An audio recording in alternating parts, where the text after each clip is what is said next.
For me, it was really just to get a better handling of managing a DeFi portfolio.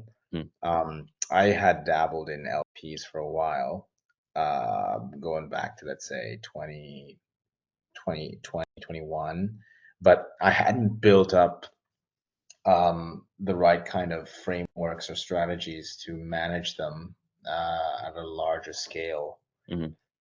So I didn't look. I didn't want to. I think these things are quite fragile things, and if you just yeah, you can just go ahead and try things and break things, which I've done a lot. But I think looking at maybe other folks who have more experience or have managed, especially if you have a community that are Mhm. doing this, together, you obviously you'll you have a sounding board to build better, let's say, strategies. The challenge, however, is that this is a complex area. Yeah.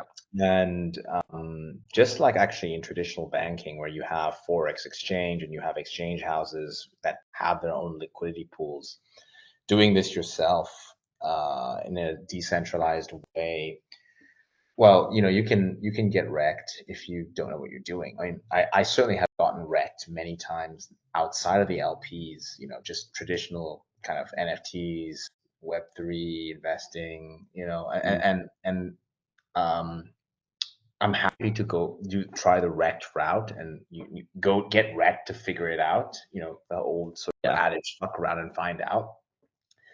But I just thought that's not a really efficient strategy. I mean, what I could see was a whole group of folks who were very focused Mhm. on getting their positions right.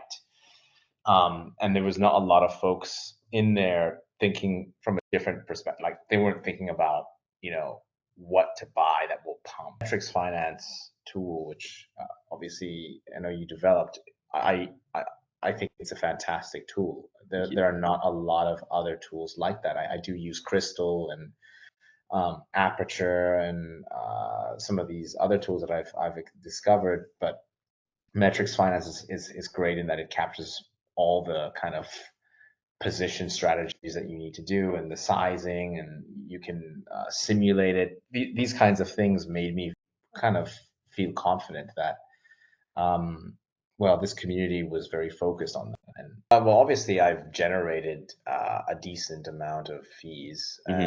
and I think more importantly than the fees though is a kind of um, confidence and a Yeah. kind of peace of mind.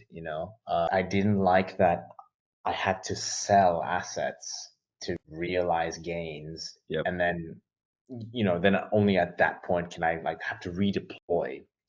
I come from a bit of a like I've seen a lot of real estate kind of transactions in the past, and I like the whole idea of using rental proceeds to let's say put down a down payment on another property. That kind of strategy Yep. appeals to me greatly, and so seeing that kind of applied here with the LPs and seeing it done at scale with a large portfolio, let's say a six-figure portfolio plus, it kind of showed, okay, there's some element of this can be professionalized. I've definitely generated enough fees to cover the cost of the Okay. program. Um, and I mean, I foresee that the skill sets, you teach someone how to fish and he can kind of fish forever, so to speak. So I would say within a week, I was able to see positive results. It's quite eye-opening how much money people are generating. So that made me kind of feel like, well, this is potentially a very sustainable way to generate a financial freedom and income, a business, so to speak.